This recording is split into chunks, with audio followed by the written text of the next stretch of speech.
Good afternoon, everyone. Good afternoon. Let me introduce to you myself. My name is Tracy Casido, and today I will be discussing the learning target and assessment method match table of specifications.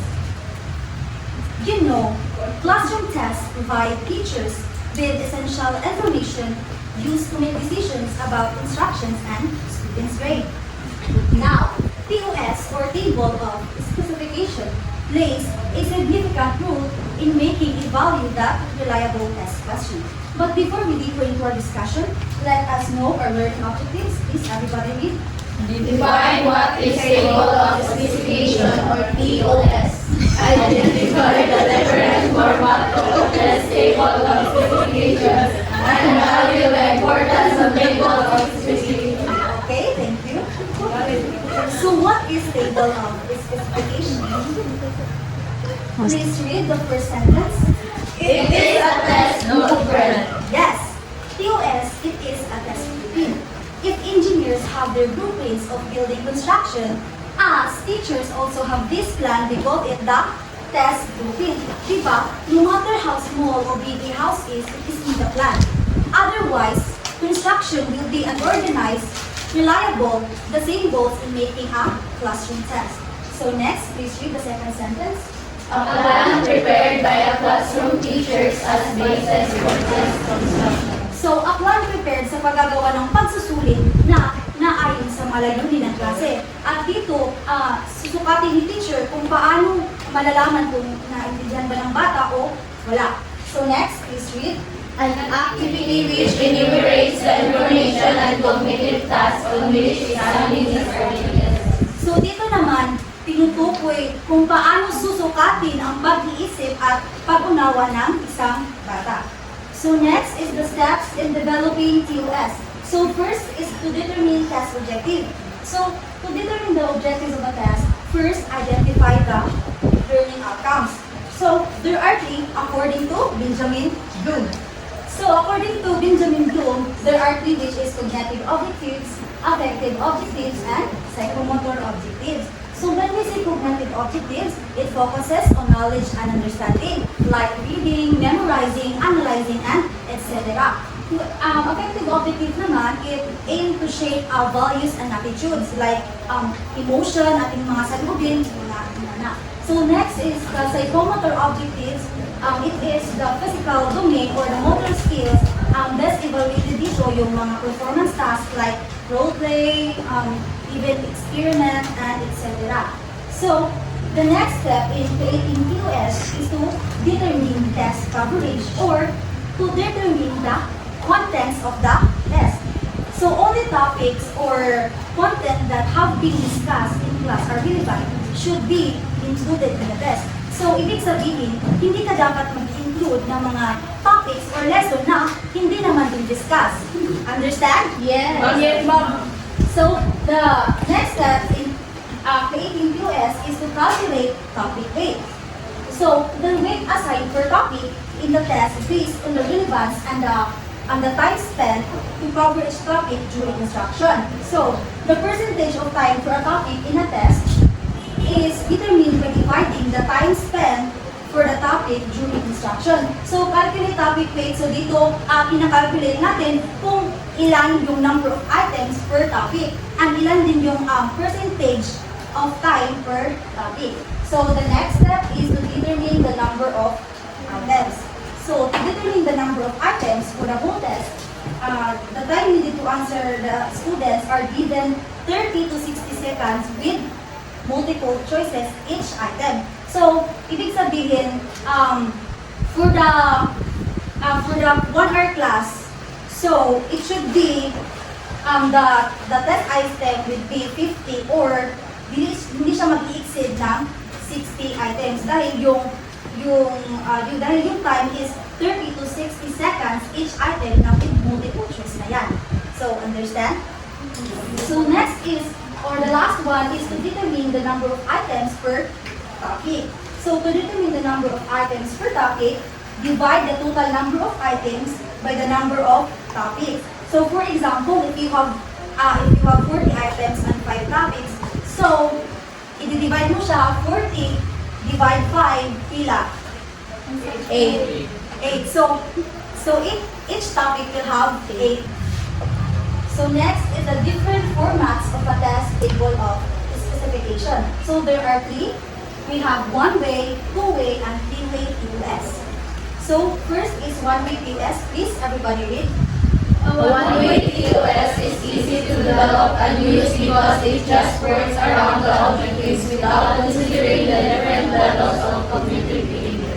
So one-way TOS, it is a TOS that easy to develop because it just works around objectives, number of hours or days, number of items, and item of number. So dito, hindi ka pa mag-consider na different levels of cognitive behavior. So I have here example of one-way TOS.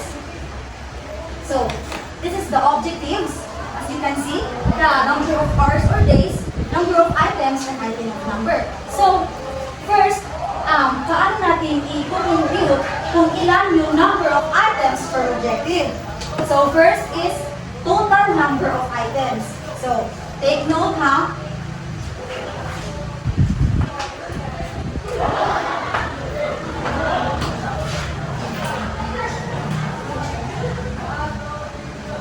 Total number of items, then i-divide natin siya sa total numbers of hours or days.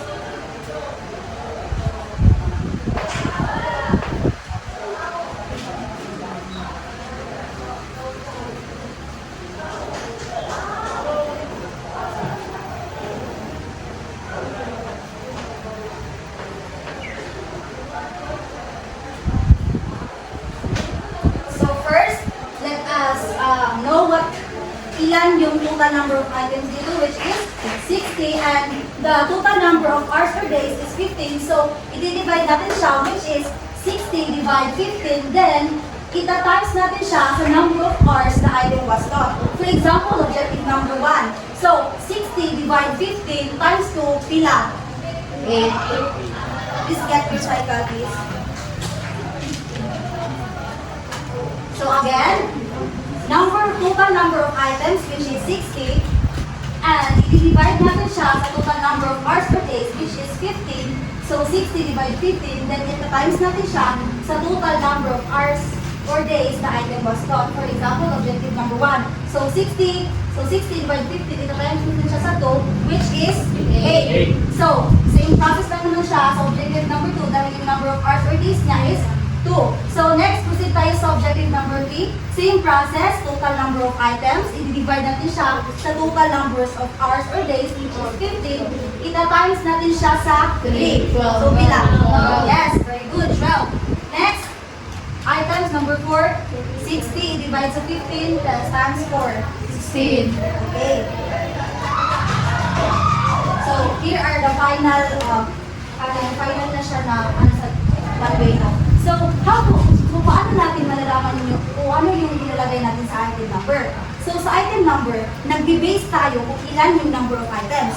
Diba? For example, yung objective number 1 is yung number of items na is 8. So, it means that your item number will be 1 to 8. Or pwede din siya magkaka-interchange basta na-align siya sa number of items. Gets? Example, another. Objective number 2.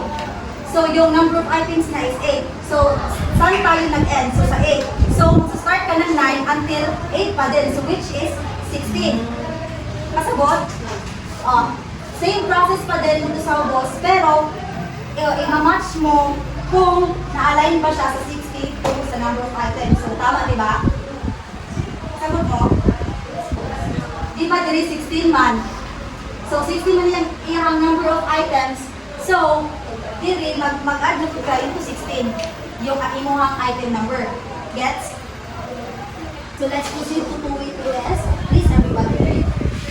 Two-way TOS reflects not only the content, time spent, and number of items, but also the levels of cognitive behavior evident for test content based on the theory behind cognitive testing. So, in two-way TOS, the categories or skills to be developed should be spelled out. So, in two-way TOS, hindi lang yung objectives, number of hours or days, item number or number of items na makikita nyo. But dito, makikita nyo na yung levels of cognitive later. So I have here example of two-way TOS. So first is kung paano natin malalaman yung number of items per objectives. Like, yung tinuturo ko kanina sa one-way TOS, na i-divide mo yung total number of items, then ita-times mo siya sa total number of hours or days, which is 15, then ita-times mo siya sa item na, number of hours or days item was taught. For example, objective number 1, so 2. So 60 divide 15, ita-times natin siya sa 2, so which is 8. So same process pa din sa objective number 2. So in objective number 3, 60 divide 15 times 3 equals 12. 60 divide 15 times 4 equals 16. So, same pa man din sila ng number of hours. So, 16 pa din yung number of items niya. So, next is kung paano natin malalaman kung saan nilalagay yung categories of skills. Pero dito, categories of skills will differ kung paano o kung ano yung hinahanap ni teacher. Like, in example sa table, si item number 1 to 2 is dito siya na ilalagay sa knowledge. Si item number 3 to 5 naman sa comprehension. And si item number 6 to 8 sa application. So, item number 9 to 11 sa knowledge pa din. And si item number 12 to 13 sa comprehension. And si item number 14 to 16 sa application. And dito sa 29 to, item number 29 to 24 dito sa application siya nag-develop. At saka si 45 to 60 sa application pa din. So next is kung paano natin makukuha yung percentage of time per topic. So first is, alamin muna natin yung ilan yung number of items ni objective number 1. So pila, di ba 8? So 8, i-divide mo siya sa total number of items, so which is 60. So 8 divide 60, then ita-times mo siya sa 100. So pila? Yes, 30.33. So, same pa din sila ng answer, no? Ng percentage of time per topic. So, next is the objective number 3, number of items na is 12. Then, i-divide natin siya sa total number of items, which is 60. So, 12 divide 60 times 100 equals 20.00. So, next, 16 divide 60, 60 times 100 is 26.77. Then, i-total mo yan lahat, then 100 yun yung kalalabasan niya. Gets? Yes. So, the last one is the three-way TOS. Please, everybody read. This type of TOS reflects the features of one-way and two-way TOS. One advantage of this format is that it challenges the test written to classify objectives based on the theory behind the test.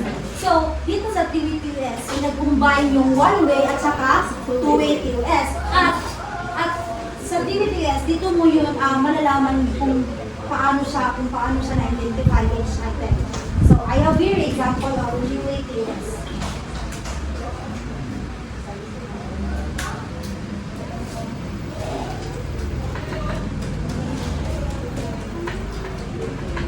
So here, this is the number of hours or spent, number of items, percentage of items, and the cognitive level placement of items. Diba kanina, kinuha natin yung kung ilan yung number of items per topic, diba alam natin yun? Itututal natin yung number of items, which is 50, then i-divide natin siya sa total number of hours or spent, which is 8.33. Can you solve it? 50 divide 8.33. Ita times sa 1. 6.6. Or i-round off, which is 6.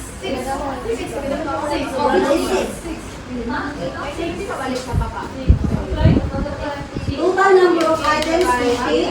I-divide natin siya sa 8.33. Then, ita times sa 1. 6. Okay, so which is the number of items in objective number 1 is 6. So, another naman, same process pa din, 50 divided sa 8.33, then ita times sa 0.67. Pila? 3.6 which is 4. 33 times 4. So, tama di ba? Which is 4. So, di ba alam naman natin yan sa 1 with US? Then, alam naman din natin kung paano kukuhain sa percentage of items. Paano nga ba yun? I-divide yung 12 sa objective number 1. Di ba yung number of items niya is 6. Then, i-divide natin siya sa 50 times 100. Sige daw. 6, i-divide siya sa 50 times 100. 12. So, di ba tama? 12. So, di ba alam naman ninyo kung paano ko makaisip percentage of items. So, next is the cognitive level placement of items. So, dito naman, nag-base yung number of items. Di ba alam nang, di ba, way back sa senior high school or high school nato, di ba, each item will identify if yung item number 1 ba is for understanding, for remembering, di ba? So, here sa table, si item number 1, ito siya na bibilong sa evaluating. Dahil evaluate, the objective is evaluate whether learning outcomes are aligned with learning competencies. So, si item number 2 naman, dito siya nabibilong sa analyzing. Analyze current and research-based knowledge on recent trends and focus regarding educational assessment and its implication. So, si item number 3, 6, 14, dito naman sa remembering. Si item number 39 to 44 sa understanding. Si 21, 30, and 1 and 4 sa understanding. And si item number 7 to 11, 22, 24, and 31, dito naman siya na bibilong sa evaluating. So, kasabot? Any questions?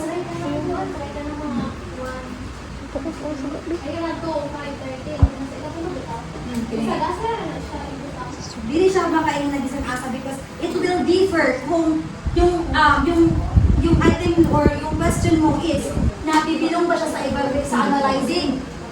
Gets? Oh, kada item, dun mo ilagay kung saan sa cognitive levels of placement siya nabibilong. For example, sa item number 1 mo is for yung question mo is for understanding. So, dito mo siya ilalagay sa understanding. So, with the help of cognitive level placement of items, dito, mas madali mo yun ma-identify kung ano ba yung item number ang nabibilong sa understanding, sa remembering, analyzing, evaluating, and creating. Gets? Okay, let's proceed to the importance of DOS. So please read the first bullet. Ensure that we are and questions appear on the test. So, di ba, minsan sa mga teachers, kung ano yung pinakamadali, kung mas maraming definition, doon nakafocus lahat ng question. So with that, with the help of TOS, nagiging fair yung distribution na number of tests based on the length of hours na naituro niya sa mga learners. So next, please read. Improve the validity of teachers' evaluations based on the test constructed. So, pag may TOS, the test question will be aligned with the learning objective. So, i-consider mo lagi kung pasok ba yung skill na dapat matutunan ng student. So, next, please read. Help the teachers identify the type of items they need to include on their test. So, if, for example, if you think na yung question na nagawa mo measured already a specific skill. So, mag-iisip ka na naman ng another test question that could measure other learning skills. Gets? Okay, next is to provide the teachers with evidence that a test has content validity, that it covers what should be covered. Like what I've said kanina, na dapat yung topic na dinidiscuss mo, yun lang dapat yung ini-include mo sa test. Dahil, paano naman masasagutan ng bata kung hindi mo naman yan dinidiscuss? So, the last one is help measure higher thinking skills and lower thinking skills of students. So, in conclusion, a table of specification helps teachers create fair and accurate tests by ensuring assessment match what students are supposed to learn. So, it organizes topics, skills, And question 5, making evaluations more valid and useful. So using TOS improved testing fairness, accuracy, and efficiency, benefiting both teaching and student evaluation. So that would be the end of my report. Do you have any questions, clarifications? Anyone? Sa atong three-way teacher sa TOS.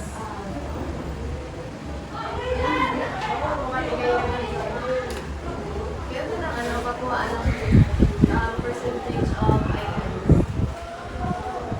Percentage of items, mag-base ka kung ilan yung, for example, in test objective number 1, yung number of items niya is 6, i-divide mo siya sa total number of items, which is 50, 60 divided 50, ita-times mo siya sa 100. Divide the total. 6, o divide the total of number of items, diba 6 yung number of items sa objective number 1. Tapos i-total out, total number of items, which is 50, tapos ita-times mo sa 100. Then the percentage will be 12. Thank you. Another question, please?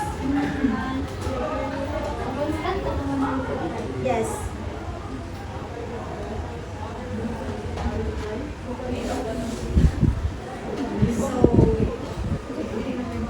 So thank you everyone for listening and your cooperation.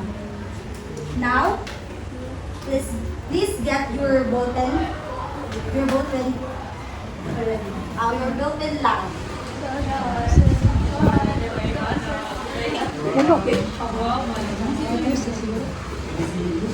Ay, uday, no? Okay, please get your ballpen and notebook and cell phone is not allowed. So first, I would read the instructions. Choose the best answer and insert only the letter of the correct answer. Sure. Get one and pass, please.